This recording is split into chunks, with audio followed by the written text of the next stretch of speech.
네, 안녕하세요. 여러분이 가끔 물건 검색하시다 보면 이렇게 NPL 물건이라는 걸 볼 수 있으실 텐데요. 이 NPL이라는 게 어떤 걸 얘기하는 걸까요? 이 NPL이라는 게 흔히 저희가 말하는 은행에서 얘기하는 부실 채권을 얘기하는 겁니다. 부실 채권이 뭐냐? 그냥 이자 지급을 안 하고 있다는 얘기예요. 은행에서는 대출이 발생되고 난 다음에 이자를 계속해서 지급받죠.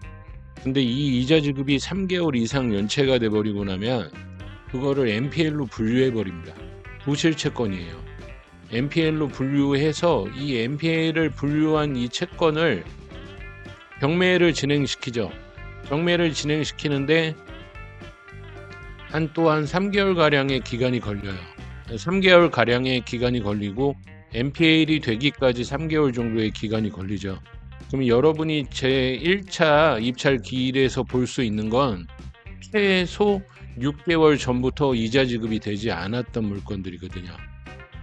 그러니까 관리비도 무슨 아파트 관리비가 200만 원씩 밀려 있어 하는 게 최소 6개월 정도 이자 지급을 안 했는데 관리비도 또 미납했을 가능성도 크고 뭐 그런 거예요. 근데 이 NPL이 뭘까요?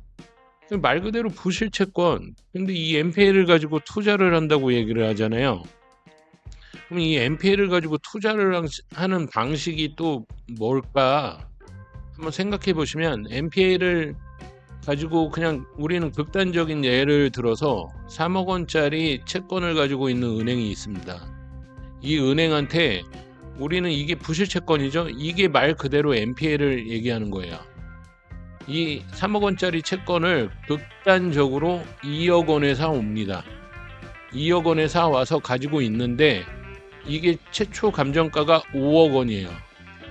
이 5억 원의 최초 감정가에서 유찰이 되면 30% 저감이 돼서 3억 5천이 되죠. 3억 5천이 되면은 이게 만약에 아파트면 누군간 들어갈 거잖아요. 누군간 들어가게 되면은 우리는 이걸 가지고 생각을 하는 거예요. 첫 번째 방식이 뭐냐? 우리는 이 3억 5천의 채권 안에서도 2억 원에 사왔던 NPL을 가지고 있으니까 이 NPL이 총 보장할 수 있는 금액은 3억 원이라는 얘기죠.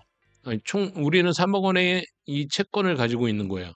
그러니까 3억 5천에만 낙찰이 돼도 경매 비용이니 이것저것 빼고 나도 우리는 3억 원을 찾아갈 가능성이 크죠. 그래서 배당에 참여해가지고 이렇게 간단하게 수익을 내는 방식이 하나, 첫 번째 방식이고요. 배당에 들어가서 우리가 사온 가격의 차익만큼, 그러니까 1억 원의 수익을 낼 수 있는 이 방식. 두 번째 방식은 뭐냐? 이 집이 엄청 괜찮다는 얘기예요. 우리는 3억 원이라는 채권을 2억 원이라는 금액으로 사왔어요. 근데 3억 5천이 되면 누군가가 들어와서 여기에 한 90% 4억 5천에 낙찰을 받을 것 같아요. 그럼 이 사람은 오롯이 4억 5천을 다 집어넣는 거죠. 경매에서. 그렇지만 우리는 5억 5천에 입찰을 해도 이 사람과 동일한 금액을 집어넣는 거예요. 이 사람은 4억 5천에 이걸 낙찰받기 위해선 오롯이 4억 5천이 들어가는 거고 우리는 2억 원이라는 걸 먼저 사왔고 2억 5천이 더 들어가게 되면은 우린 동일한 금액으로 이걸 입찰하게 되는 거죠. 이 1억 원이라는 이 금액의 차이가 있으니까 이 1억 원이라는 금액의 차이 때문에 동일한 금액으로 입찰이 가능해지는 겁니다. 여기서 1억 원의 차이가 있으니까 이 사람은 오롯이 4억 5천, 우리는 2억과 2억 5천을 더 써내도 5억 5천. 이건 상계 처리가 되는 거니까. 그러니까 이게 우리가 입찰에 참여하는 방식이 두 번째 방식입니다. 입찰에 참여해서 남들보다 너무 수월하죠. 같은 금액을 써내도 우리는 1억이라는 차이가 나요, 이 사람하고. 남들보다 수월하게 입찰에 참여해서 이거를 낙찰받는 방식. 이 두 가지 방식이 있어요. 그러면 우리는 어떻게 NPL을 해야 되냐? NPL이 2016년 이전에는 개인이 매매할 수가 있었어요. 개인이 이 NPL을 매수할 수가 있었는데 NPL은 근저당권이잖아요. 그리고 이 근저당권을 개인이 매수할 수 있고 여기에 질권 설정이 가능해서 대출이 나오는 상황까지 됐으니까 이건 개인이 할 수 있었던 부분인데 2016년 이후에는 이 대부업 등록 허가가 돼 있는 업체만 이 NPL을 매수할 수 있게 됐어요. 안 좋은 점이 있었겠죠. 개인이 매수하고 나니까 막 추심을 마구잡이로 추심해대기도 하고 이런 문제들도 발생했고, 그러니까 이게 대부업 등록이 돼 있는 업체만 NPL을 매수할 수 있게 됐죠. 그러니까 결론적으로 지금은 개인이 NPL을 매수할 수가 없습니다. 대부업 등록이 된 업체들, 어떤 학원에서 보니까 본인들이 대부업 등록 업체를 만들어 놓고 NPL을 매수하는 거를 돕기도 하더라고요. 근데 이 NPL을 매수할 때 대부 업체를 통해서 우리가 단독으로 매수할 수도 있겠죠. 단독으로 매수할 수도 있는데, 이 단독으로 매수하게 되면 대부 업체는 뭐 그냥 명의만 빌려줘요? 아니죠. 이거 대부 업체와 우리는 어떤 모종의 계약을 하겠죠. 이 계약 안에서 대부 업체로 지급되는 수수료가 또 발생이 될 거고. 그럼 두 번째 방식은 이 대부 업체하고 수익 계약 비스무리한 뭐 계약들을 맺는 거예요. 이 계약을 맺어가지고 우리가 지분 참여자가 될 수도 있는 거죠. 지분 참여자가 돼서 아까 첫 번째 얘기했던 방식, 낙찰을 배당을 받게 되면 이 배당금에서 우리가 투자한 금액을 지분별로 얼마를 주겠다 수수료 떼고 뭐 이런 방식이 될 수가 있고, 나중에 진짜 직접 입찰을 해가지고 이 소유권을 이 직접 입찰한 여러 명, 몇 명이 될지 모르지만 이 여러 명이 공동 소유로 공유로 가지고 있는 이런 방식이 될 수도 있겠죠. 이런 식으로 NPL 투자를 한다고 해요. 이 NPL 투자라는 게 재미가 없어요. 여러분들이 뭐 NPL 투자를 하면은 방금 첫 번째 배당을 받고 두 번째 입찰에 참여해서 좀 우월한 지위 안에서 내가 낙찰을 받고 이런 부분인데, 우선 기본적으로 NPL이 재미가 없어진 게 NPL 가격이 엄청 올랐습니다. 또 극단적인 예를 들면 예전에 10억짜리 NPL을 5억에도 사올 수가 있었는데 지금 이렇게 못 사와요. 이거 지금 사오려고 그러면 최소한 8억 이상은 줘야 됩니다. 이 갭이 많이 줄었죠. 그래도 1억이 어디야 뭐 그럴 거 있는데, 이거 골머리 썩으면서 하는 일이에요. NPL 남의 대부업체 명의 빌리든지 그 대부업체와 계약을 맺은 상황에서 지분으로 참여하든지 하는 일인데, 그렇게까지 할 메리트가 있냐는 거죠. 또 재미가 없어진 게 1금융권에서는 NPL들을 대부분 처리를 해요. 어떤 식으로 처리를 하냐? 본인들이 유동화 회사를 만들어요. 그 NPL을 처리하기 위한 유동화 회사를 만들죠. 그거를 AMC라고 해요.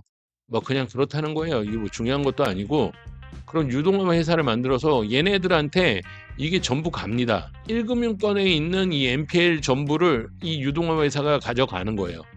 그러면 우리가 이 NPL을 구입할 때 NPL을 어디서 구입하냐? 은행이랑 직접 다이렉트로 계약하는 게 아니에요. 이 론세일이라고 하는데 이렇게 계약하는 부분이 아니고, 우리는 이 유동화 회사를 통해 가지고 이 AMC 유동화 회사를 통해서 NPL을 다시 매수하게 됩니다.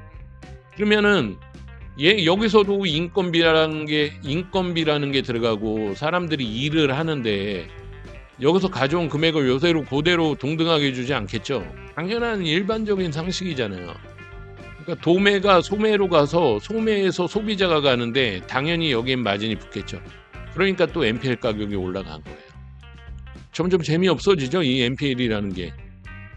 이렇게 해서 NPL이 점점 재미가 없어지는 상황이 발생한 거죠. 근데 여기서 또 문제가 뭐냐면 1금융뿐만이 아니라 새마을금고 같은 2금융에서도 이런 AMC를 만들어요. 그러니까 새마을금고에서 예전에 만들었던 게 MCI 대부라고 만들어서 이것도 똑같은 유동화 회사예요. NPL을 처리할 수 있는 유동화 회사고, 이 MCI 대부가 지금 암코인가로 이름이 바뀌었을 거예요. 이 암코를 통해 가지고 우리가 또 NPL을 매수를 하는 방법이 첫 번째가 있는데, 어떤 분 보니까 이 다이렉트로 이렇게 들어간다고 하더라고요. 본인들은 이 새마을금고로 들어가서 MCI를 거치지 않고 직접 매수를 하는, 뭐 자기네들이 영업을 한다 뭐 그런 얘기를 하죠. 그런 얘기를 하는데, 이렇게 직접 매수하는 조건을 또 우리가 아셔야 되는 게, 이렇게 직접 매수하겠대요. 매수하는데 이 조건이 MCI 대부보다 높은 가격. 이거보다는 높은 가격으로 매수를 하겠다는 거예요. 그럼 이것도 왜 재미없어지는지 얘기해 드릴까요? 이 MCI 새마을금고에서 이거를 MCI 대 넘기죠. MCI 대부로 넘기면은 이게 얘네들끼리 내부적인 조건이 이게 골 때려요. 그러니까 얘네는 이 부실 채권을 넘겨가지고 이 재정 안정성을 확보하죠. MCI 대부는 가지고 간단 말이에요. 근데 이 MCI 대부가 이 새마을금고에 대금을 지급하지 않아요. 후불이에요. 웃기죠. 이렇게 후불로 일을 해요. 그래서 왜 돈도 안 받고 이걸 여기다 넘기면서 MCI 대부에 넘기면서 후불로까지 일을 하냐. 그랬더니 이 새마을금고에서 하는 뭐라고 얘기를 하냐면 우리가 후불로라도 얘네한테 넘기면은 우리는 이 부실 채권이 잡히지가 않는다는 거예요. 부실 채권이 없어진다는 거예요. 그러면은 부실 채권 정리가 됐죠. 이 MCI 대부에서 이 부실 채권을 뭐 매각을 하던 아니면 뭐 경매로 진행시켜서 채권의 회수를 하던 이런 문제가 아니에요. 우선 없어졌다는 거예요. 이렇게 말도 안 되는 조건으로 넣었는데 어떤 사람이 본인들이 이 MCI 대부보다 높은 얘네가 가져가는 금액보다 높은 가격으로 새마을금고에서 직접 매수하겠다는 거. 이 직접 매수 이거 사람 되게 흔들리게 하잖아요. 뭐 되게 좋은 거 같고 직접 매수하면 뭐에 금액대가 안 맞을 텐데. 이래서 NPL이 재미가 없습니다. 결론적으로. 그럼 이 NPL이라는 게 언제적에 재미가 있었냐? 옛날에 이 NPL을 가지고 작업을 치던 사람들이 있어요. 그 사람들이 제일 많이 했던 게 뭐냐면 공장이에요. 이 공장에 NPL을 가지고 작업을 치는 방식이 뭐냐? 간단하게 얘기를 해서 그냥 대출이 10억이 나갔는데 이 공장이 한 11억 정도의 감정가가 잡혔다고 칩시다. 그냥 우린 계산하기 편하게 하려니까 딱 떨어지게 얘기해서. 근데 이게 공장이라는 게 유찰이 거듭이 돼요. 살 사람이 지극히 한정돼 있고 이 공장을 하는 사람들이라고 해서 내가 사용할 공장이 자기 구미에 딱딱 맞는 게 아니니까 그렇게 이 뭐 경매를 통해서 공장을 매수하려는 분들도 많지가 않아요. 그러니까 유찰이 거듭되니까 이게 계속 떨어져요. 계속 떨어지는데 예를 들어 그냥 5억까지 떨어졌다고 쳐요. 그냥 다 얘니까. 근데 우리가 그때는 NPL을 엄청 싸게 살 수가 있었어요. 이 10억짜리를 5억에 사왔다고 칩시다. 그러면 내가 이거 5억에 낙찰받으면 나는 이 5억 11억 감정가가 잡힌 공장을 5억 원에 갖고 오니까 이게 이득이 아니냐? 이게 아니에요, 여러분. 그러면 작업을 뭐 하려고 쳐요? 이걸 어떻게 하냐? 이거 누군가가 안 들어올 수 있잖아요. 이 시점에서 본인들은 5억 원에 사왔죠. 이걸 다시 11억 원에 입찰을 들어갑니다. 11억 원에 입찰을 들어가죠. 그걸 대출을 발생시켜요. 여기에 90%, 9억 한 9천 정도 나오겠죠. 그러니까 그냥 계산하기 편하게 대출을 10억을 빼버립니다. 10억을 빼버리고 나면은 우리가 납부해야 될 금액이 우리는 10억짜리를 5억에 사갖고 11억에 낙찰받았으니까 1억만 더 납부하면 되는데 여기서 우리는 대출을 10억을 발생시켰어요. 그럼 우리는 여기서 벌써 5억을 벌었죠. 5억을 벌은 상태에서 이 1억을 납부합니다. 그럼 우리는 현재 4억을 버는 상태예요. 그럼 이렇게 해가지고 공장을 운영하냐? 아니에요. 이 공장의 입찰에 들어가는 이 A라는 사람이 있다고 칩시다. 이 사람은 뭐다? 바지예요. 이 바지를 내세워서 이 공장에 입찰을 들어가는 겁니다. 그럼 바지한테도 얼마 챙겨주고 너 챙겨주고 이거 공장 줄 테니까 네가 구워 먹던 삶아 먹던 마음대로 해라. 임대를 놓던 매매를 하던 네 마음대로 하고 우리는 5억 원에 맨 처음에 최초 투자금이 들어갔고 이래저래 해서 4억 원을 벌었습니다. 바지한테 다만 뭐 한 5, 6천이라도 챙겨주겠죠. 그럼 나머지 금액은 우린 고스란히 3억 5천 정도는 받고 엑시트를 하는 겁니다. 그러니까 NPL을 매수해서 공장을 가지고 작업치던 사람들이 하던 방식이에요. 그냥 이렇다는 겁니다. 지금 되지도 않아요. 이렇게 하는 게. 되지도 않고 그냥 이렇게 흘러갔다는 거예요. 그러면 우리가 개인적으로 빌라 경매, 아파트 경매, 요새 상가 뭐 좋지도 않고 토지 잘 모르니까 안 하고 하는데, 이 NPL에 달려들어 가지고 뭐 큰 뭐 대단한 거 얻을 수 있을 것 같아요? 여러분들 대단한 거 얻을 수 없어요. 대단한 거 얻을 수 없으니까 우리는 어떻게 한다? 그냥 NPL이라는 게 이런 거다 정도만 알고 지나가자, 이 얘기입니다. 이 NPL까지 하겠다고 하면 여러분 그 무슨 경매 전문가가 아니고, 이건 뭐 모든 거에 다 달려들어 가지고 하려고 그러면 뭐 아무것도 안 돼요. 죽도 밥도 안 되고. NPL이라는 게 이런 거다. 그리고 NPL이라는 게 뭐라고 했습니까? 부실 채권이라고 했죠. 채권인 거예요. 이 채권인 거는 우리가 돈을 받는 권리잖아요. 이 채권을 가지고 있어. 그럼 이 채권이 담보부일 수도 있죠. 근저당권. 다른 담보로 생길 수도 있어요. 신탁으로. 이런 담보부 채권들은 그나마 안전하죠. 담보가 있잖아요. 근데 일반 채권, 신용대출이 은행에서 나갔다고 생각해 보세요. 이 일반 채권이에요.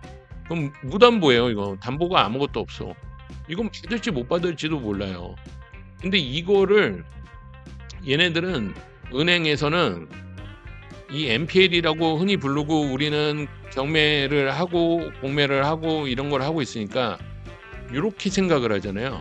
근데 이 NPL을 얘네들은 한 보따리로 판단 말이죠. 이 보따리 안에 뭐가 들은지 몰라요. 랜덤 박스예요. 담보부 채권이 몇 개 안 들고 이 담보가 없는 채권들이 잔뜩 있을 수도 있고 반대일 수도 있고, 여하튼 우리는 이 버려야 되는 채권들이 있다는 얘기예요.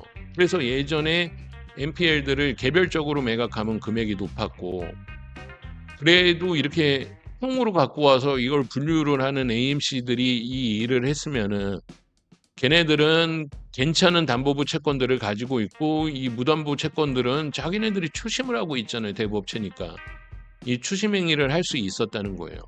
근데 몇 단계를 걸치죠. 지금 봐도 은행에서 AMC로 갔다, AMC에서 물건을 거르고 자시고 해가지고 담보부 채권을 해서 이거를 이제 우리가 매입하러 들어간다? 이거 뭔 재미 있겠어요? 재미없습니다, 여러분. 재미없고, 이 NPL을 하실 시간이 있다면 제 개인적인 생각은 NPL은 접어두세요. 신탁공매 하세요.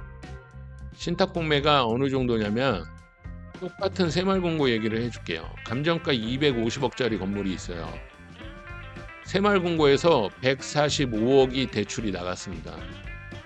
근데 이 신탁공매를 넘기는데 이걸 전체적으로 통으로 다 갖고 가면 자기네들이 75억에 끊어주겠답니다. 그럼 NPL을 사러 다니는 게 괜찮겠어요? 아니면 신탁공매를 하는 게 괜찮겠어요? 우리는 이거 못해요. 이걸 어떻게 해? 75억이 어딨어. 이걸 할 수는 없지만 이렇게 생각하면 된다는 거예요. 지금 신탁공매가 이런 상황까지 흘러가 있는데 여기서 NPL을 찾아서 헤매고 돌아다닌다? 여러분, 시간 낭비예요. NPL이라는 게 가끔 저한테도 알고리즘으로 유튜브를 보고 있다 보면 뜨길래 그냥 제가 아는 선에서 잠깐 말씀드렸습니다. NPL이라는 게 이런 거다 정도를 알고 있으면